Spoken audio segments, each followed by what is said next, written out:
பழத்தோட்ட ஊழியங்கள், கர்த்தர் அருளின ஊழியங்கள். திராட்சை பழத்தோட்ட ஊழியங்கள், கர்த்தர் அருளின ஊழியங்கள். அவரில் இழைத்திருந்து கனி கொடுப்போம், கர்த்தர் வாய்க்க செய்வார். அவரில் இழைத்திருந்து கனி கொடுப்போம், கர்த்தர் வாய்க்க செய்வார். துதி உமக்கே, துதி உமக்கே, துதி உமக்கே என்றுமே என்றும். துதி உமக்கே, துதி உமக்கே, துதி உமக்கே என்றுமே என்றும். துதி உமக்கே என்றுமே என்றும். துதி உமக்கே என்றுமே. சிறியவனை பொழுதிலிருந்தும் எளியவனை குப்பையிலிருந்தும் எடுத்து உயர்த்தி ராஜாக்களோடும் பிரபுக்களோடும் பந்தியிருக்க செய்கிற அருமை ஆண்டவர் இயேசு கிறிஸ்துவின் இனிதான நாமத்தினாலே இந்த சத்தத்தை கேட்கின்ற அனைத்து தேவனுடைய பிள்ளைகளுக்கும் என்னுடைய அன்பான வாழ்த்துக்கள். நீங்கள் கோடா கோடியை பெருகுவீர்களாக, உங்களுடைய பிள்ளைகள் கோடா கோடியை பெருகுவார்களாக என்று வாழ்த்துகின்றேன், ஆசீர்வதிக்கின்றேன். ரீத்துக்குரியவர்களே, கர்த்தருடைய பிரதான கிருபையினாலே நம்முடைய நாசரேத் ஊழியத்தின் தலைமையிடம் தேவனுடைய மாளிகை அங்கே வைத்து நாம் முதியோர் இல்லம் நடத்தி வருகிறோம். அதாவது அடைக்கலான் குருவி எனப்பட்ட அந்த ஆவிக்குரிய முதியோர் இல்லத்தை நான் நடத்தி வருகிறோம். தினந்தோறும் அங்கே ஜெபங்கள் நடந்து கொண்டே இருக்கின்றன. கனமற்ற குருவானவர்கள், வரம்பெற்ற ஊழியக்காரர்கள் வந்து தினந்தோறும் ஜெபத்தை அவங்களுக்கு நடத்துகிறாங்க. அது மாத்திரமல்ல, ஞாயிற்றுக்கிழமை அவர்கள் ஆராதனைக்கு அழைத்து கொண்டு செல்லப்படுகிறார்கள். தினந்தோறும் கிறிஸ்துக்குள்ளாகவே அவங்க இருக்கலாம். நேரம் போல நாளை மாளிகையிலே வந்து எவ்வளோ நேரம் வேண்டும் என்றாலும் அவர்கள் ஜெபிக்கலாம். இப்படியாக அவர்களுக்கு நல்ல ஆவிக்குரிய ஒரு அட்மாஸ்பியர், நல்ல சாப்பாடு 3 நேரமும் நல்ல விதவிதமான சாப்பாடு, ஞாயிற்றுக்கிழமையான பிரியாணி என்று அவர்களுக்கு நாம் கொடுக்கின்றோம். வாக்கிங் போய்க்கலாம், நல்ல காற்றோட்டமான இடம், எல்லா வசதிகளுமே இருக்குது. முக்கியமாக இந்த மாதம் நல்ல காற்று அடிக்குது. எங்கே இருந்தாலும் நீங்கள் ஆவிக்குரிய ஒரு முதியோர் இல்லத்தை தேடுபவர்களாக இருப்பீர்கள் என்றால் நீங்கள் தாராளமாக வரலாம் என்று உங்களுக்கு அன்போடு கூட நான் தெரிவித்துக் கொள்கிறேன். தெரிஞ்சவர்கள் இருந்தால் நீங்கள் சொல்லுங்கள். குறைந்த கட்டணத்தில் எல்லா வசதியும் நாம் செய்திருக்கிறோம். அங்கேயே தங்கியிருந்து ஊழியம் செய்வதற்கு விருப்பமுடையவர்களும், நர்சஸாக பணிபுரிபவர்களும், நல்லா சமைக்க தெரிஞ்சவங்களும் கூட நீங்கள் என்னை அணுகலாம் என்பதையும் மகிழ்ச்சியோடு கூட தெரிவித்துக் கொள்ள நான் ஆசைப்படுகிறேன். ரீத்துக்குரியவர்களே, வருகிற சனிக்கிழமை 3வது சனிக்கிழமையாக இருக்கிறதுனால அதே தேவனுடைய மாளிகையில் வைத்து நம்முடைய விடுதலை நாள் கூட்டங்கள் நடைபெறும். கூட்டம்லாம் முடிஞ்ச பிறகு எவ்வளோ நேரம் ஆனாலும் உங்களுடைய விடுதலைக்காக தனித்தனியாக நாங்கள் ஜெபிப்போம். நான், ஜோசப் அண்ணே, வரவேல் சேகர் ஐயா எல்லாம் சேர்ந்து உங்களுக்காக ஜெபிப்போம். இயேசு உங்களுக்கு விடுதலை தருவார். ரீத்துக்குரியவர்களே, எத்தனையோ பேர் இந்த தேவனுடைய மாளிகைக்கு வந்து விடுதலை பெற்று புது வாழ்வு அடைஞ்சிருக்காங்க. இப்படி இருந்தால் அவங்க இன்றைக்கி எவ்வளோ நல்லா இருக்காங்க. நீங்களும் கூட ஏன் வரக்கூடாது என்பதை கேட்டுக்கொள்கிறோம். கூட்டத்தின் இறுதியில் அவ்வளோ பேருக்கும் நல்ல சுவையான விருந்து வழங்கப்படும் என்பதையும் தெரிவித்துக் கொள்கிறோம். எனவே இதை நீங்கள் மனதில் வைத்து கொள்ளுங்கள். இது நாளிலே கர்த்தருடைய வார்த்தை நமக்காக சூடாக காத்திருக்கிறது. யாத்திரையாகம் 13ஆம் அதிகாரம் 19வது வசனம். மோசே தன்னோட கூட யோசேப்பின் எலும்புகளை எடுத்துக்கொண்டு போனான்.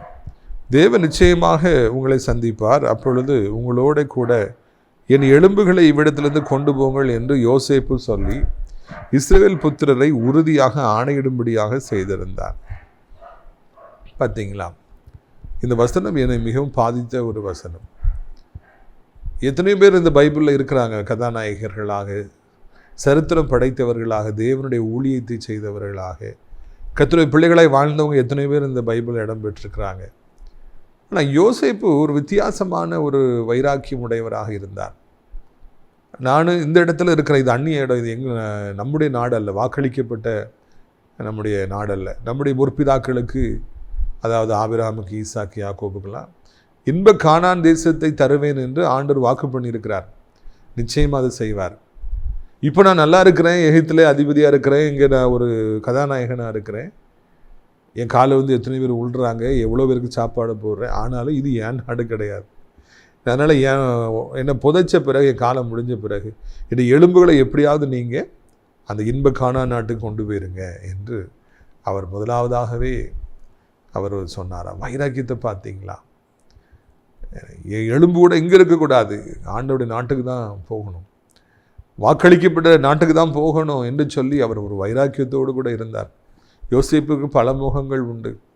ஒரு பெரிய பரிசுத்தவான், அவர் சொப்பனக்காரன், பெரிய அட்மினிஸ்ட்ரேட்டர், பெரிய அளவில் தேவனுக்காக வைராக்கியமாக அவர் இருந்தார். இந்த இடத்துல நம்ம பார்க்கும்போது அவருடைய வைராக்கியம் அது இன்னொரு முறை விளங்குகிறது. செத்து போன பிறகு கூட எலும்பு கூட இங்கே இருக்கக்கூடாது, அதை இன்ப காணானுக்குள்ளே கொண்டு போயிடணும் அப்படின்னு சொல்லி அவர் சொன்னாரா.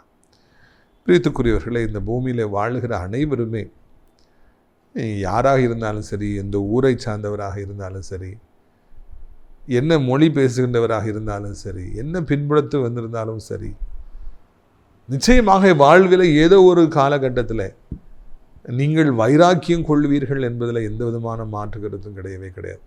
வைராக்கியம்னா என்ன? இதை செஞ்சே ஆகணும் அப்படிங்கிற வைராக்கியம், இன்னொன்று இதை செய்யவே கூடாது என்கிற வைராக்கியம், இதை நேசிக்கணும், ரொம்ப நேசிக்கணுங்கிற வைராக்கியம், நேசிக்கவே கூடாது வெறுக்கணுங்கிற வைராக்கியம், ஏதோ ஒன்று நம்மை பிடித்து கொள்ளுகிறது. அந்த வயதாக நமக்குள்ளே வைராக்கியங்கள் அதிகரிக்கின்றது. அப்பொழுது நாம் அநேக நேரங்களில் பல காரியங்களுக்காக வைராக்கியம் கொள்கிறவராக இருக்கின்றோம். ஆனால் தேவனுடைய பிள்ளைகளாகிய நாம் இந்த உலகத்தில் வாழுகிற பொழுது தேவனுக்கு அடுத்த காரியங்களுக்காகவும் ஊழியங்களுக்காகவும் ஆண்டவருடைய ராஜ்யத்தை கெட்டுவதற்காகவும் நாம் வைராக்கியமாக இருக்க வேண்டுமே அன்றி தவறான காரியங்களுக்காக நாம் வைராக்கியம் கொண்டு விடக்கூடாது என்பதுதான் இந்த நாளிலே நான் கற்றுக்கொள்ளுகின்ற ஒரு காரியம். பொதுவாக திருநெல்வேலி, தூத்துக்குடி, நாகர்கோவில் மக்களுக்கெல்லாம் அந்த வைராக்கியம் ரொம்ப ஜாஸ்தியாக இருக்கும். ஒரு முடிவெடுத்தாங்கன்னா மாறவே மாட்டாங்க, அதிலே தான் இருப்பாங்க. திருப்பிக்கிட்டாங்கன்னா திருப்பிக்குவாங்க. கர்த்தர் நம்மை அழைக்கிற பொழுது, கர்த்தருடைய அன்பு நமக்குள்ளே வருகிற பொழுது நாம் தவறானபடி வைராக்கியம் கொள்ளுகிறவர்களாக இல்லாதபடிக்கு நல்ல வைராக்கியம் கொள்ளுகிறவர்களாக நம்ம இருக்கணும். யோசேப்பு மாத்திரம் இல்லை, தானியேலை பாருங்கள், நான் திராட்சரசம் குடிக்க மாட்டேன், நான் களியாட்டம் போட மாட்டேன், என்னை கரைப்படுத்த மாட்டேன், தீட்டுப்படுத்த மாட்டேன், வைராக்கியமாக ஆண்டவருக்காக தன்னுடைய வாலிப வயதில் இருந்தார். வாலிப பிள்ளைகளே, வாலிபர்களே, இன்றைக்கி நீங்கள் காலேஜில் படிக்கலாம், கூட இருக்கிறவங்கெல்லாம் இந்த உலகத்தை என்ஜாய் பண்ணலாம், எப்படிலாம் வாழ்க்கையை வாழலாம், சுத்தங்களில் புரளலாம். நீங்கள் அவங்ககிட்டலாம் இருக்கும்போது இல்லை நான் இப்படிலாம் செய்ய மாட்டேன், நான் இந்த பாதையில் தான் போவேன், நான் சுத்தமாக தான் இருப்பேன்னு ஒரு வைராக்கியம் உடையவர்களாக நீங்கள் வாழணும். எந்த காரணத்தை கொண்டு நான் குடிக்க மாட்டேன், நான் போதையை நான் ஏற்ற மாட்டேன், நான் இந்த மாதிரி கெட்ட வார்த்தைகளை பேச மாட்டேன், கெட்ட காரியங்களுக்கு உடன்பட மாட்டேன், ஆண்டவருக்காக நான் வைராக்கியம் கொள்ள வேண்டும். இதை யோசிப்பு தன்னுடைய வாலிப பிராயத்தில் ஒரு தடவை சொல்லுகிறார், என் தேவனுக்கு விரோதமாக நான் பாவம் செய்வது எப்படி, இந்த பெரிய பொல்லாப்புக்கு நான் உடன்படுவது எப்படி. அவர் அந்த நாளிலே தன் வாலிப பாவம் செய்ய மாட்டேன் என்று வைராக்கியமாக இருந்தார். தானியேல் கடைசி வரைக்கும் மதுவான கிண்ணத்தை தன் கையில் எடுக்கவே இல்லை, தன்னை கரைப்படுத்தி கொள்ளவே இல்லை. என் சரீரம் ஆண்டவருடைய ஆலயம் என்று சொல்லி அவர் ஆண்டவருக்காக வைராக்கியமாக நின்றார். இதுதான் இந்த நாளிலே தேவனுடைய பிள்ளைகளுக்காக கற்றுக் கொடுக்கப்படுகிற பாடம். நம்ம ஆண்டவர் நம்மகிட்ட இருக்கும்போது நாம் கண்டிப்பாக நாம் வைராக்கியம் கொள்ளுகிறவர்களாக இருக்க வேண்டும். நம்ம வாழ்வில் ஒன்றை நாம் புரிந்து கொள்ள வேண்டும். அதிகாலமே நம்ம எந்திரிச்சு ஜெபிக்கிறோன்னா அந்த வைராக்கியம் இருந்தால் தான் காலையில் எந்திரிச்சு நம்ம தொடர்ந்து ஜெபிக்க முடியும். இல்லைன்னா குளிருது, இல்லை டயர்டாக இருக்குது, நேத்தான ஜெபித்தோம், இந்த மாதிரி எண்ணங்கள் நம்முடைய வாழ்வில் அநேக நேரங்களிலே நாம் அந்த அதிகாலை நேரங்கள் ஜெபத்தை நாம் தவற விட்டு விடுவோம். கொஞ்ச நாள் ஆண்டவர் தேடி வருவார், மகனை எழும்பு என்று சொல்லி சொல்லுவார், ஜோம்னு சொல்லி சொல்லுவார். அதுக்கு பிறகு ஆண்டவர் மனமுடைஞ்சு போயிடுவார். மனமுடைஞ்சு போன பிறகு அங்கே அந்த அதிகாலை ஜெபமே இடிக்கப்பட்டு விடுகிறது. ஜெபம் இல்லாத பிறகு வாழ்க்கை ஒன்றுமே இல்லாமல் போயிடும். எனக்கு ஒரு நண்பர் உண்டு, அவருடைய பெயர் மங்களராஜ் டேவிட் செல்லம், என்னுடைய நெருங்கிய நண்பர். அவர் சென்னையிலே அவனுடைய ஊழியத்தை செய்து வருகிறார். நம்முடைய சென்னை ஊழியங்களுக்கு ஒரு பொறுப்பாளராக இருக்கின்றார். சாயந்தரம் கூட்டம் பிகேயின் பாலர் கல்வி நிலையத்தில் நடக்கும். காலையிலையும் அவர் கூட இருப்பார், சாயந்தரமும் கூட இருப்பார். அவருக்கு குடும்பங்கள் உண்டு, பிள்ளைகள் உண்டு, பல கடமைகள் உண்டு. எல்லாத்தையும் போட்டுட்டு ஊழியத்துக்காக அந்த நாளில் கூடவே இருப்பார், எதையுமே சிந்திக்க மாட்டார். அப்போ அவர் காரில் சில நேரங்களில் அந்த ஊழியம் முடிஞ்ச உடனே, அதாவது பல்லாவரம் பம்மல் சிஎன் காம்ப்ளெக்ஸில் முடிஞ்ச உடனே மாலை நேரத்தில் பிகேனுக்கு ஒரு 3/4 மணி நேரம் டைம் ஆகும். இப்போ காரில் போகும்போது அன்றைக்கு நேரத்தில் பேசி கொண்டு இருந்தார் கிறிஸ்டோபர், என்னுடைய வாழ்க்கையில் நிறைய மாற்றங்கள் முன்னேற்றங்கள் என்று சொல்லி. காலையில் 5 மணிக்கு ஒரு ஆன்லைன் மீட்டிங் இருக்குது, ஜூம் மீட்டிங் இருக்குது. அதில் ஒரு 20 பேர் ஜெபத்துக்கு வருவாங்க. நான் டெய்லி அதை நடத்துகிறேன். சண்டே மட்டும்தான் லீவு, மிச்ச நாட்கள் எல்லாம் காலையில் 5 மணிலேருந்து 6 மணி வரைக்கும் நான் நடத்துகிறேன்னு சொல்லி சொன்னார். நான் ஆச்சரியப்பட்டு போனேன். ஏனென்றால் அவர் ஏற்கனவே வேலை பார்க்குறார், நிறைய கடமைகள் இருக்குது. இதன் மத்தியில் டெய்லி காலைல 5 மணிக்கு எந்திரிச்சு இந்த ஜெபத்தை நடத்த வேண்டும் என்றால் அது சாதாரணமான ஒரு காரியம் அல்ல. ஒரு வைராக்கியம் இருக்கிற பொழுதுதான், எப்படியாவது இந்த ஊழியத்தை செய்யணும்னு ஒரு வைராக்கியம் இருந்தாதான் அதை செய்ய முடியும். அவருக்கு அந்த வைராக்கியம் இருக்கிறது. நான் ஆண்டுடைய பணியை முழுபலத்தோடு செய்ய வேண்டும் என்று சொல்லி. ஒன்று, பாவங்களை செய்ய மாட்டேன், இந்த உலகத்துக்கு நான் உடன்பட மாட்டேன் என்கிற வைராக்கியம். இரண்டாவதாக, நான் ஊழியத்தை செய்வேன் என்கிற ஒரு வைராக்கியம். அதிகாலமே டெய்லி 5 மணிக்கு எந்திக்கணும் எவ்வளோ கஷ்டமாக இருக்கும் தெரியுமா? அந்த ஊழியத்தை செய்கிறதுக்காக உட்காரணும். சிலர் 20 இருப்பாங்க, சிலர் 2 பேர் இருப்பாங்க. பரவாயில்ல என்று சொல்லி அவர்கள் வைராக்கியமாக அந்த ஊழியத்தை செய்வதை பார்க்கிறோம். பிரித்துக்குரிய எதற்காக இதை சொல்லுகிறேன் என்றால், பிரித்துக்குரிய அந்த மனிதன் அதை இப்படி சொன்ன பொழுது என்னை அதை அதிகமாக பாதித்தது. நான் கிறிஸ்துவுக்காக சந்தோஷப்பட்டேன், இந்த மனிதனுடைய வைராக்கியத்திற்காக நான் சந்தோஷப்பட்டேன். இதை போல ஒரு வைராக்கியம் அனைத்து தேவனுடைய பிள்ளைகளுக்கும் வரும் என்றால் சீக்கிரத்தில் நம்முடைய நாட்டிலே இந்த ஊழியங்கள் எல்லாம் கெட்டப்பட்டு விடும். அநேகர் கிறிஸ்துவண்டை நடத்தப்படுவார்கள் அல்லவா? நீங்கள் செய்கிற ஊழியம் சின்ன ஊழியம் நினச்சி நீங்கள் அதை அல்லல் தட்டாதீங்க, அதை அற்பமாக நினைக்காதீங்க. நீங்கள் பண்ணுற ஊழியத்துக்கு ஒருத்தர் வரலாம், 2 பேர் கூட வரலாம், பரவாயில்லை. இது கர்த்தருடைய ஊழியன்னு சொல்லி உண்மையாக வைராக்கியமாக செய்ய பழகுங்கள். ஏற்கனவே நான் பலமுறை சொல்லியிருக்கிறேன், என்னுடைய வாழ்க்கையில் ஆண்டவர் இயேசு கிறிஸ்துவை ஏற்றுக்கொண்ட பிறகு ஊழியத்துக்கு வந்தேன். எக்கச்சக்கமான அபிஷேகத்தையும் வல்லமையும் வரங்களையும் கர்த்தர் கொடுத்திருந்தார். ஆனால் முதல் 15 வருடங்கள் நான் வெறும் 5 பேருக்கு 6 பேருக்கு மாத்திரமே நான் பிரசங்கம் செய்வேன். கூட்டத்துக்கு அவ்வளோ பேர் தான் வந்திருப்பாங்க. நான் சத்தம் போட்டு கத்தி இயேசு அற்புதங்களை செய்வார் என்று நான் பேசுவேன். 5 பேர் தான் உட்கார்ந்துருப்பாங்க. நானே பாட்டு பிடிச்சி, நானே கொட்டை அடித்து, நானே ஆராதனை நடத்தி, நானே மெசேஜை கொடுப்பேன். அதில் கூட்டம் ஆரம்பித்து கொஞ்ச நேரத்தில் 2-3 பேர் தூங்கிடுவாங்க. ஒருத்தர் வெளியே பார்த்துக்கிட்டே இருப்பார், ஒருத்தர் டைமை பார்த்துக்கிட்டே இருப்பார், யாரும் கவனிக்க மாட்டாங்க. ஆனால் அதை பற்றிலாம் நான் கவலைப்பட்டதே கிடையாது. இயேசு அற்புதங்களை செய்கிற தெய்வம் என்று சொல்லி வைராக்கியமாக 1 மணி நேரம் சத்தம் போட்டு நான் பிரசங்கம் பண்ணுவேன். 5 பேர் தானே இருக்காங்க, 4 பேர் தானே இருக்காங்க, வரவே மாட்டாங்க ஜனங்கள். அதெல்லாம் ஒரு பக்கம் இருக்கட்டும், எனக்கு கவலை இல்லை. நான் கர்த்தருடைய ஊழியத்தை செய்கிறேன், நான் பிரசங்கம் பண்ணுவேன், நான் ஆண்டவருக்காக நிற்பேன் என்று வைராக்கியமாக நின்றேன். அதனால தான் இன்றைக்கி லட்சம் பேர்களுக்கு ஊழியம் செய்யும்படியான சூழ்நிலையை கர்த்தர் உண்டாக்கி இருக்கிறார். ஊழியம் செய்யும் பொழுது நமக்கு ஒரு வைராக்கியம் இருக்க வேண்டும். இது கர்த்தருடைய ஊழியம், இதை என் முழுபலத்தோடு நான் செய்வேன், ஒருத்தர் இருந்தால் கூட பரவாயில்லை என்று சொல்லி நாம் முழுபலத்தோடு செய்கிற பொழுது கர்த்தர் நம்மை நிச்சயமாக ஆசீர்வதிக்கிற தெய்வமாக இருக்கிறார் என்பதை இந்த நாளிலே நாம் புரிந்து கொள்ள வேண்டும். ஊழியம் என்கிற ஒரு காரியம் என்பது ஒரு விளையாட்டு அல்ல, ஒரு பொழுதுபோக்கு அல்ல, பெயர் புகழுக்காக அல்ல, இல்லைன்னா வயிற்று பிழைப்புக்காக அல்ல. இது கர்த்தருடைய பணி, இது ராஜாவுடைய பணி என்று சொல்லி என்ன விதமான ஊழியமாக இருந்தாலும் நாம் வைராக்கியமாக செய்கிற பொழுது கர்த்தர் நம்மை அளவில்லாமல் ஆசீர்வதிக்கிறவராக இருக்கிறார். கொஞ்சம் ஊழியத்தில் நான் உண்மையாக இருக்கிற பொழுது அநேக ஊழியங்களுக்கு நம்மை அதிபதியாக அவர் மாற்றுகின்றவராக இருக்கின்றார். இன்றைக்கு அனைத்து ஊழியக்காரர்களுக்கும் ஒரு வைராக்கியம் தேவை. எந்த ஊழியத்தில் இருந்தாலும், அது வெளியே தெரிஞ்சாலும் தெரியட்டாலும், பெரிய சிட்டியில் இருந்தாலும் சரி, சின்ன குக்கிராமத்தில் இருந்தாலும் சரி, லட்சம் பேர் கேட்டுக்கிட்டு இருந்தாலும் சரி, ஒருத்தர் கேட்டுக்கிட்டு இருந்தாலும் சரி, நாம் நிச்சயமாக வைராக்கியமாக நம்ம மெசேஜ் கொடுக்கணும். நிறைய பேர் யூடியூப்பில் அவங்க போஸ்ட்லாம் போடுறாங்க. நிறைய பேருக்கு லட்சக்கணக்கில் வியூவர்ஸ் இருக்கிறாங்க. ஒரு சிலருக்கு 5 பேர் 10 பேர் தான் பார்க்குறாங்க. பரவாயில்லை, வியூவர்ஸை பற்றி நீங்கள் கவலைப்படாதீங்க, நம்பரை பற்றி கவலைப்படாதீங்க. இங்கே தொடர்ந்து ஆண்டவருக்காக வைராக்கியமாக பேசுங்கள். காலங்கள் வரும்பொழுது லட்சம் பேர் உங்களுடைய செய்தியை கேட்பார்கள். அற்பமான ஆரம்பத்தை யார் அசட்டை பண்ணக்கூடும்? கர்த்தருடைய ஊழியத்துக்கு போனாலே நம்ம உற்சாகமாக போகணும். தேவனுடைய வீட்டிற்கு செல்வோம் என்ற பொழுது எனக்கு சந்தோஷமாக இருந்தது என்று பக்தன் குறிப்பிடவில்லையா? ஆண்டுடைய ஊழியத்தை நாம் வைராக்கியமாக செய்ய நாம் படைக்க வேண்டும். இந்த ஊழியத்தை எக்காலத்து கொண்டு நான் விட மாட்டேன்.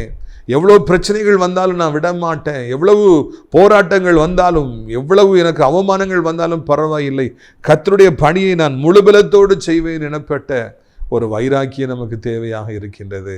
பிரித்துக்குரியவர்களே, இந்த 28 வருட ஊழியத்தின் பாதையில் எத்தனையோ முறை இந்த ஊழியத்தை விட்டுலாமாங்கிற அளவுக்கு எனக்கு பிரச்சனைகள் வந்தது, அவமானங்கள் வந்தது. ஊழியத்தை செஞ்சதுனால எத்தனையோ பேர் என்னை குறித்து எவ்வளவு கேவலமாக போய் பேசுகிறாங்கிறதெல்லாம் நான் கேள்விப்பட்டேன். அப்போ அப்பொழுதெல்லாம் நான் இந்த ஊழியம் செய்யணுமா அப்படிங்கிற மாதிரிலாம் எனக்கு நினைவு ஒரு தாட் வரும். ஆனால் பிற மறு செகண்ட் சீச்சி, நான் மனிதனுக்காக ஊழியம் செய்யவில்லை, நான் ஆண்டவருக்காக ஊழியம் செய்கிறேன்.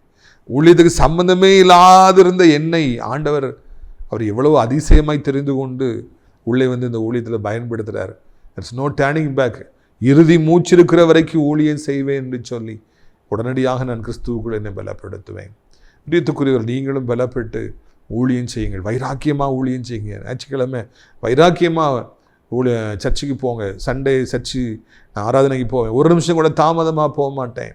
நான் கடைசி வரைக்கும் செய்தியை கேட்பேன். நல்லா பாடி நான் ஆண்டவரை ஆராதிப்பேன். ஆவியோடும் கருத்தோடும் ஆண்டவரை ஆராதிப்பேன் என்று சொல்லி நான் வைராக்கியமாக கிறிஸ்துவுக்காக பணிகளை செய்கிற பொழுது கர்த்தர் நம்மை ஆசீர்வதிக்கிறவராக இருக்கிறார். அடுத்தாப்புல நம்ம பார்க்குறோம், இன்னைக்கு இந்த உலக மக்களை சாத்தான் இந்த வைராக்கியத்தினாலே தவறாக பிடித்து வைத்திருப்பதை காண்கின்றோம். ஒரு சின்ன சண்டை குடும்பத்தில் வந்த உடனே, சண்டை என்பது எல்லா குடும்பத்திலையும் வரும். அப்போது இனி அம்மாட்ட நான் பேசவே மாட்டேன். பிள்ளைகளை வந்து வைராக்கியமாக திரும்பிக்கிறாங்க. எனக்கு தெரிஞ்சு எத்தனையோ வாலிப பிள்ளைகள் அம்மா அப்பாட்ட எத்தனையோ வருஷமாக பேசாமல் இருக்காங்க. நிறைய பெற்றோர்கள் பிள்ளைகள் தவறான முடிவுகளை எடுத்து போயிட போது செத்தால வாய என் முகத்தில் முடிக்கக்கூடாதுன்னு சொல்லி கை கழுவி விடுறாங்க. அதுக்கு பிறகு பிள்ளைன்னு இருக்கானே நினைக்க மாட்டாங்க. வைராக்கியத்தில் அவங்க இருப்பாங்க. நிறைய பெற்றோர்கள் என்ன சொல்கிறாங்க, மகா ஓடி போயிட்டான்னா அவளுக்கு காரியம் செய்துட்டு வந்துடுறாங்க. செத்து போயிட்டாங்கன்னு சொல்லி அந்த அடக்கத்தை செஞ்சுட்டு அந்த பூஜை செய்வாங்கல்ல, இந்த சடங்காச்சாரங்களை செய்வாங்க இல்லையா, அதே மாதிரி செஞ்சுட்டு வந்துட்டாங்க என் புருஷன் சொல்லி நிறைய பேர் சொல்கிறாங்க. அந்த அளவுக்கு ஒரு வைராக்கியம். நான் சொன்னேன், அதை மீறி என் மகள் போய்விட்டால், எனது கட்டளையை மீறி அவளை விருப்பப்படி போயிட்டு அப்பாவை எனக்கு வேண்டாம், அவன் செத்து போயிட்டாங்கிற அளவிற்கு உள்ளத்தை கடினப்படுத்துகிற வைராக்கியம் கொள்ளுகிற எத்தனை பேர்களை காண்கின்றோம். இந்த உலகத்து மக்களையும் கூட சாத்தானவன் வைராக்கியத்தை கொடுத்து, இனி அவளிடத்தில் பேசாத, அவன் மூஞ்ச பார்க்காத, அவன் முகத்தை பார்க்காத, செத்து போயிட்டான்னு நினைச்சிக்க என்று சொல்லி அங்கு வைராக்கியத்தோடு கூட தவறான காரியங்களுக்காக இன்றைக்கு இந்த உலகத்தை அவன் வைத்திருப்பதை காண்கின்றோம். இப்போ நிறைய கொலைகள் நடக்கிறது. கடைசி காலமாகிவிட்டது என்று நான் நினைக்கின்றேன். அப்போது ஒரு பிரபலமான அரசியல் தலைவரை சமீபத்தில் கொண்டாங்க. கொலை செய்தவர் ஒரு பெரிய பேட்டியை கொடுத்துருந்தார். நான் அதை ஃபுல்லாக வாசித்தேன். அப்போ அவர் சொல்கிறாரு, என்னுடைய பிரதருடைய அண்ணனுடைய கொலைக்கு இவர் தான் காரணம். உண்மையாக பொய்யெல்லாம் எனக்கு தெரியல, நமக்கு அது தேவையும் இல்லை. அவர் சொன்னதை பேப்பரில் போட்டிருந்தது உங்களுக்கு சொல்கிறேன். இப்போ என்னுடைய அண்ணனுடைய கொலை செய்யப்பட்ட அந்த நாள் நினைவு நாள் வந்தது. அதே நாளில் இவனை நான் கொலை பண்ணுவேன்னு சொல்லி முடிவெடுத்திருந்தேன். வெறியோட சபதம் எடுத்திருந்தேன். அதன்படியே நான் வந்தேன். நண்பரோடு வந்து அவரை கொலை செய்தேன். நிறைய கஷ்டத்தின் மத்தியில் அவரை போட்டு தள்ளி நாங்கள் ஆர்ப்பரித்து வைராக்கியத்தோடு கூட நான் நினைச்சது செஞ்சுட்டேன். என் அண்ணன் கொலை பண்ணப்பட்ட அதே நாள் நானும் கொலை செஞ்சுட்டேன்னு சொல்லி ஆர்ப்பரித்து கொண்டு போனோம் என்று சொல்லி அவர் குறிப்பிட்டிருந்தார். என் அண்ணனை கொலை செய்த அதே நாளில் அவனையும் கொலை செய்ய வேண்டும் என்கிற ஒரு வைராக்கியத்தை சாத்தான் ஒரு மனிதனுக்கு கொண்டு வந்தான். பார்த்தீர்களா? இன்னைக்கு நிறைய கொலைகள் அதனால தான் நடக்குது. பழிக்கு பழி வாங்கும்படியாக வைராக்கியத்தோடு கூட காத்திருக்காங்க. பிசாசு கையில் எடுத்திருக்கிற மிகப்பெரிய ஆயுதமே இந்த வைராக்கியம். நிறைய பேர்கள் இன்றைக்கு இந்த வைராக்கியத்தினால முகத்திலேயே முழிக்க மாட்டேங்கிற ஒரு மாதிரி ரொம்பவும் இன்றைக்கு பிரிந்து போயிருப்பதை காண்கிறோம். கசப்பினாலே நிறைந்திருப்பதை பார்க்கிறோம். தேவன் நம்மை சமாதானமாக வாழும்படியாக அழைத்தார். கர்த்தர் நம்மை எல்லாரும் நேசிக்கும்படியாக செய்தார். ஆனால் வைராக்கியம் வருகிற பொழுது அது எல்லாமே உடைந்து விடுகிறது. சமீபத்தில் நான் ஒருத்தர் அன்பாய் நான் பேச போனேன். போய் சந்தோஷமாக என் காரியங்களை சொல்கிறேன். அவங்க முகத்தை திருப்பிக்கிட்டாங்க. உடனே எனக்கு கோபம் வந்தது. இனி இவங்ககிட்ட நம்ம பேசவே கூடாதுங்கிற மாதிரி எனக்குள்ளே ஒரு வெறி வந்தது. மறு செகண்ட் இது என்ன முட்டாள்தனம். அவங்க ஏதோ பிரச்சனையில் இருந்திருக்கலாம், இல்லைன்னா அவங்க ஏதோ மனபாரத்தில் இருந்திருக்கலாம், இல்லை அவங்களுக்கு என்னை பிடிக்காமல் இருந்திருக்கலாம், பரவாயில்லை, நல்லா இருக்கட்டும் என்று சொல்லி நான் கர்த்தரை துதித்து கொண்டே நான் வந்தேன். ஆனால் என் மாம்சம் சொல்லிச்சு, அவள் பாரு பேசலை, பாரு அவமானப்படுத்தியாச்சு, அதனால் நீ பதிலுக்கு பேசவே பேசாதங்கிற மாதிரி ஒரு வெறியை அந்த மாம்சம் கொண்டு வர நினைத்தது. ஆனால் மறு நிமிஷமே அந்த மாம்சத்தை நான் மேற்கொள்ள கிறிஸ்துவின் அன்பினாலே என் உள்ளத்தை நிறைத்தவன் நல்லா இருக்கட்டும்னு சொல்லி ஜெபிச்சுட்டு வர ஆண்டவர் எனக்கு உதவி செய்தார். நம்ம பெரிய அவமானங்களை சந்திக்கிற பொழுதுதான் நமக்கு வைராக்கியம் வரும் என்பதை நம்ம முதலாவது தெரிந்து கொள்ள வேண்டும். நம்ம ஒருத்தர் நம்மளை இன்சல்ட் பண்ணும் பொழுதுதான், நம்மளை குற்றப்படுத்துகிற பொழுதுதான், நம்மளை வேதனைப்படுத்துகிற பொழுதுதான், வார்த்தையால் குத்துற பொழுதுதான் நமக்கு வைராக்கியம் வருது. பாரு, நம்மளை ஒருத்தர் வேதனைப்படுத்தும் பொழுது, அவமானப்படுத்தும் பொழுது, நான் உனக்கு முன்னால் வாழ்ந்து காட்டுறேன் பாருன்னு நம்ம வைராக்கியம் கொள்ளலாம். உன் முன்னால் நான் நல்லா இருக்கிறேன் பாருன்னு வைராக்கியம் கொள்ளலாம். உன்ட்டு பேசவே மாட்டேன் பாரு, உன்னை என்ன பண்ணுறேன் பாரு. பட் அவங்க மேலே ஒரு கோபம், கசப்பு வருவதற்கு, அந்த வைராக்கியங்கள் நம்மை பிடிப்பதற்கு நாம் ஒரு காலமும் நாம் அனுமதி கொடுக்கவே கூடாது. இந்த வார்த்தையை கேட்குற கர்த்தருடைய பிள்ளைகளாகி உங்களுக்கு யாரோ ஒருத்தர் மேலே ஒரு கசப்பான வைராக்கியம் இருக்குதா? வெறியோடு இருக்கீங்களா? முகத்தையே பார்க்கக்கூடாது, அவனை பற்றியே பேசாது, அவளை பற்றியே பேசாது, பேசினாலே கடுங்கோபமாக வருதுன்னு ஒரு வைராக்கியமாக இருக்கீங்களா? அது தவறானது, அது வேதத்துக்கு புறம்பானது. கர்த்தர் அப்படிப்பட்ட வைராக்கியங்கள்லாம் கொள்றதுக்கு நமக்கு அனுமதி கொடுக்கவே இல்லை. அப்படிப்பட்ட தவறான வைராக்கியத்தை வைத்துக்கொண்டு நாம் பரலோக ராஜ்யத்துக்குள்ளே ஒரு பொழுதும் பிரவேசிக்க முடியாது என்கிற உண்மையை நாம் அறிந்து கொள்ள வேண்டும். சாத்தானுக்கு இன்னைக்கு அதுதான் விளையாட்டாக இருக்கிறது. அனைத்து ஜனங்களுக்கு வைராக்கியத்தை கொடுக்கின்றான். நான் சின்ன பிள்ளைகளது பெரியாளவங்க வரைக்கும், வயசானவங்க வரைக்கும், ரீத்துக்குரியவர்களே, இன்றைக்கி வைராக்கியம் கொண்டு வாழ்கிறாங்க. இல்லை ஒருத்தர் வெறுக்கிறாங்க, கேவலமாக பேசுகிறாங்க. அந்த வைராக்கியம் வந்த உடனே அவங்களை அழிக்கிறதுக்கு என்ன செய்யணுமோ அதை செய்வேன்னு சொல்கிறாங்க. இல்லை, கிறிஸ்துடைய அன்பு நம்முடைய உள்ளத்திற்குள்ளாக இருக்கிற பொழுது, சிலுவை அன்பை நாம் முழுமையாய் புரிந்து கொள்கிற பொழுது, நாம் எந்த ஒரு நபரையும் மனதார நாம் வெறுக்க மாட்டோம், பயக்க மாட்டோம், கசப்பான வைராக்கியம் நாம் கொள்ள மாட்டோம். மாறாக நல்லா ரத்து போட்டுன்னு சொல்லி அவர்களுக்கு நாம் ஜெபிப்போம். அதை எளிதில் எடுத்துக்கொள்வோம். கசப்பு நம்முடைய உள்ளத்தில் குடிகொள்வதற்கு, வைராக்கியம் கொள்வதற்கு நாம் அனுமதிக்கவே மாட்டோம் என்பதை இந்த நாளிலே ஆண்டவர் நமக்கு தெளிவுபடுத்துகிறவராக இருக்கிறார். இன்றைக்கி கர்த்தர் உங்களை ஆசீர்வதிக்க முடியாமல் இருப்பதற்கு ஒருவேளை நீங்கள் ஏதோ ஒரு தவறான காரியத்திற்காக கசப்பான வைராக்கியம் கொண்டிருப்பது காரணமாக சிந்திச்சு பாருங்கள். நான் உங்களை குற்றப்படுத்துறதுக்காக விரும்பலை, யாரையும் குற்றப்படுத்துவதற்காக நான் செய்தி கொடுப்பதே கிடையாது. அது என்னுடைய வேலையும் இல்லை, நான் அதற்கான அழைக்கவும் படலை. தேவனமே ஆசீர்வதிப்பதற்கு தடையாக, இடையூறாக, ஒரு ஸ்பீட் பிரேக்கராக ஏதோ ஒரு கசப்பான காரியத்தில் நம்ம வைராக்கியம் வச்சுருக்கிறோமா? சிந்தித்து பாருங்கள். சாப்பாடு இல்லாமல் இருந்தால் கூட பரவாயில்லை, நான் முகத்தை முழிக்க மாட்டேன், நான் விட மாட்டேன் அப்படின்னு சொல்லி இருக்கிற எத்தனையோ பேர்களை காண்கிறோம். பிரியத்துக்குரியவர்கள், நம்முடைய வைராக்கியெல்லாம் ஏமாத்துறோம். நாம் வைராக்கியம் கொள்வோம் என்றால் நிச்சயமாக கிறிஸ்துவுக்காக வைராக்கியம் கொள்ளணும், ஊழியத்திற்காக வைராக்கியம் கொள்ளணும், அவர் பணியை செய்யணுங்கிறதுக்காக வைராக்கியம் கொள்ளுவோம். எவ்வளோ விலகின வந்தாலும் பரவாயில்ல, எவ்வளோ இழப்பு வந்தாலும் பரவாயில்ல, கிறிஸ்துவுக்காக நிற்பேங்கிற வைராக்கியம் நமக்கு இருக்கணுமே அன்றி வேறு காரியங்களிலே நமக்கு வைராக்கியம் தேவையில்லை என்பதை இந்த நாளிலே உங்களுக்கு நான் அறியப்படுத்தும்படியாக விரும்புகிறேன். அனைத்து கிறிஸ்தவ பிள்ளைகளும், இயேசுவுடைய பிள்ளைகளும் சிந்திக்கணும். ஒரு அவமானம் வந்துருச்சுன்னா நம்ம உடனே ஆண்டவரை பிடித்து கொண்டு அவங்க முன்னால் என்னை வைத்துங்கப்பா நம்ம வைராக்கியம் கொள்ளணுமே அன்றி, இப்படி சொல்லிட்டான், என்னை அவமானப்படுத்திட்டான், விட்டக்கூடாது, பழி வாங்கணுங்கிற எண்ணம் வந்துவிடவே கூடாது. என் அண்ணனை கொன்று அதே நாளில் அவனை கொள்ளுவேன் என்று சபதம் எடுத்து வைராக்கியம் கொன்று நான் ஆர்ப்பரித்து கடந்து போனேன். ஒரு உயிர் பயிற்சி, ஒரு ஆர்ப்பரித்து கடந்து போனேன். ஏன்னா என் அண்ணனை கொண்டா நான் பதிலுக்கு அன்னைக்கு கொண்டணும். இந்த மாதிரியான வைராக்கியங்கள் பிசாசினாலே உண்டாகிறது என்பதை நான் அறிந்து கொள்ள வேண்டும். தவறான காரியங்களுக்கு வைராக்கியம் வேண்டவே வேண்டாம். மூஞ்ச திருப்பிக்கிறது, பேசாத, என் மூஞ்சில் முழிக்காத, நீ வராத, அவனை கூடாத, அவனை அப்படி பண்ணு இப்படி பண்ணு, இதெல்லாம் பிசாசுக்கு அடுத்த காரியங்கள் என்பதையும், சாத்தான் இன்றைக்கு அப்படிப்பட்ட வலையிலே அநேகரை விழச் செய்திருக்கிறார் என்பதையும் புரிந்து கொள்வோம்.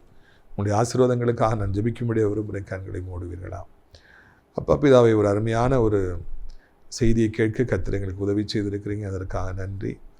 வைராக்கியம் என்பது 2 வகைப்படுகிறது, நல்ல வைராக்கியம், கெட்ட வைராக்கியம். கர்த்தாவே, எங்களுக்கு ஒரு காலம் தவறான காரியங்கள் மேலே வைராக்கியங்கள் வந்து விடாதபடிக்கு நல்ல காரியங்களுக்காக வைராக்கியம் வரத்தக்கதாக கர்த்தாவே நீ உதவி செய்ய வேண்டும் என்று கெஞ்சுகிறோம்.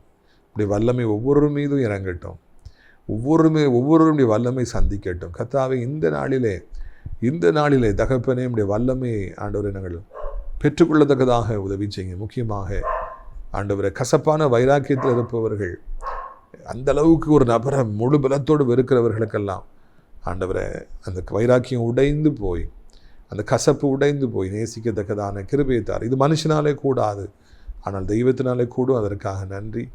இப்பொழுது கூட ஆண்டவரை தோத்திரம் ஐயா, வியாதிப்பட்டுக்கிற பிள்ளைகளுக்காக ஜெபிக்கிறோம்.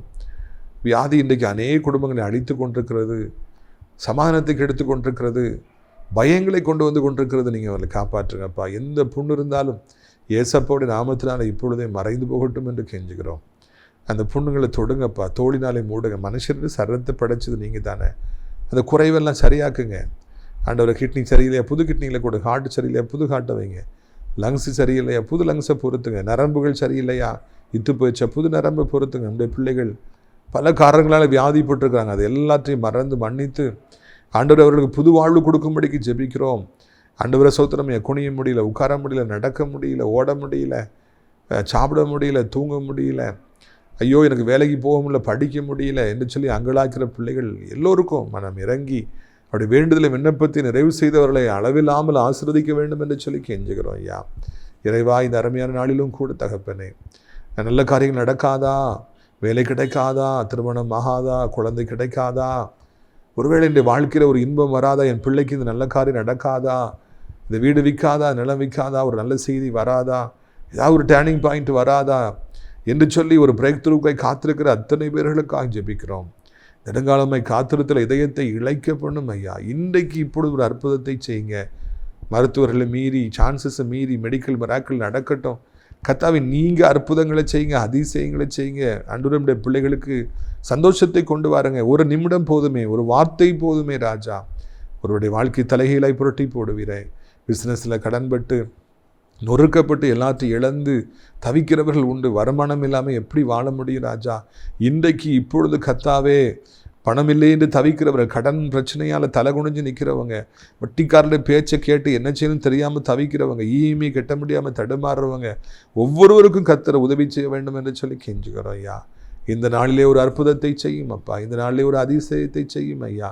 இந்த நாளிலே ஒரு மாற்றத்தை கொண்டு வரும் அப்பா என்று சொல்லி நாங்கள் கெஞ்சுகிறோம். இயேசு கிறிஸ்துவின் திருநாமத்தினாலே ஷீபாரா கோபார் ரபோரா கர்பானாத்தியா கரபாலா ஒவ்வொருவரையும் காத்துக்கொள்ளுங்க. ஆண்டவரை வயதானவர்கள் ஜெபிக்கிறோம். கீழே விழுந்து விடாதபடி 2 கைகளால் ஏந்தி கொள்ளுங்க. எலும்புகள் முறிந்து விடாதபடி பாதுகாத்து கொள்ளுங்க. அப்படியே தகப்பனே, ஆண்டவரை உம்மை ஸ்துதிக்கிறோம், உம்மை சோத்திரிக்கிறோம் ஐயா. இப்பொழுதே கர்த்தர் மனம் இறங்கி ராஜா, மனம் இறங்கி அப்பா பிள்ளைகளை தொடுங்கப்பா, பிள்ளைகளை தொடுங்க. ஆண்டவர் வாலிய பிள்ளைகள் ஆண்டவரே மொபைல் ஃபோனுக்கும் போதைக்கும் பைக்குக்கும் அடிமைப்பட்டு பெற்றோர்கிட்ட கசப்பாக இருப்பதை அறிவீர். அவளை சந்திங்க, ரசிங்க, ஒரு பெரிய எழுப்புதல் உண்டாகட்டும் என்று கெஞ்சுகிறோம். ஆண்டவரை கூலி தொழிலாளிகளுக்காக ஜெபிக்கிறோம், காத்துக்கொள். கடை வைத்திருப்பவர்களுக்காக ஜெபிக்கிறோம், காத்துக்கொள்ளுங்க. ஆண்டவரை மாச சம்பளத்துக்காரர்கள் ஜெபிக்கிறோம், காத்துக்கொள்ளுங்க. உலகம் முழு இருக்கிற அத்தனை நாடுகள் இருக்கிற அத்தனை மக்களுக்காக ஜெபிக்கிறோம். அமைதி சமாதானம் உண்டாகட்டும். எங்கள் தாய் திருநாடு இந்தியாவுக்கு ஜெபிக்கிறோம். அனைத்து மதத்தவர்களும் மொழி பேசுகிறவர்களும் சந்தோஷமாய் வாழ ஆசீர்வதிக்கப்பட்டு ஜெபிக்கிறோம். ஏமாய் தேவனுடைய பிள்ளைகள், ஆலயங்கள், திருச்சபைகள், ஊழியங்கள், ஊழியக்காரர் எல்லாரையும் ஆசீர்வதிங்கப்பா. நாசிரியர் திராட்சைப்பழத்தோட்ட ஊழியங்களை நேசிக்கிறேன். நாள்தோறும் நம்முடைய நிகழ்ச்சிகளை பார்க்கிற ஜெபத்தினாலே காணிக்கையில் தாங்குகிற அனைத்து பிள்ளைகளையும் ஆசீர்வதிங்க. கிருபை தாங்கட்டும், இரக்கம் தாங்கட்டும். ஆசிரியர் தேவனுடைய மாலையில் இருக்கிற அந்த அடைக்கலான் குருவி முதியோர் இல்லத்தில் தங்க அநேகரை அழைத்து கொண்டு வாருங்கப்பா. 100 இடம் இருக்குது, வரட்டும். நல்ல வேலை செய்ய, அங்கேயே தங்கி வேலை செய்ய நல்ல மனம் படைத்தவர்கள் அழைத்து கொண்டு வார். மகிமைப்படும். இயேசுவின் மூலம் ஜெபிக்கிறோம் என் நல்ல பிதாவே, ஆமென். என் ஆத்துமாவை கர்த்தரை சோத்திரி, என் முழு உள்ளமையுடைய பரிசுத்த நாமத்தை சோத்திரி. என் ஆத்துமாவை கர்த்தரை சோத்திரி, அவர் செய்த சகல உபகாரங்களை ஒருபொழுதும் மறவாதே, ஆமென். கர்த்தராகிய இயேசு கிறிஸ்துடைய கிருபையும் பிதாவாகிய தேவனுடைய அன்பும் பரிசுத்த அந்யோன்ய ஐக்கியமில்லாத பிரசன்னம் உங்கள் அனைவருடன் இன்றைக்கு சதா காலங்களில் நிலைத்திருப்பதாக. அல்லேலூயா, அல்லேலூயா. God bless you. உம்மை ஆராதிப்பே, உம்மை ஆராதிப்பே, உம்மை ஆராதிப்பே, உம்மை ஆராதிப்பே. என் நாட்கள் முடியும் வரை, என் ஜீவன் பிரியும் வரை, என் சுவாசம் ஒழியும் வரை உம்மை ஆராதிப்பே, உம்மை ஆராதிப்பே. என் நாட்கள் முடியும் வரை, என் ஜீவன் பிரியும் வரை, என் சுவாசம் ஒழியும் வரை உம்மை ஆராதிப்பே, உம்மை ஆராதிப்பே.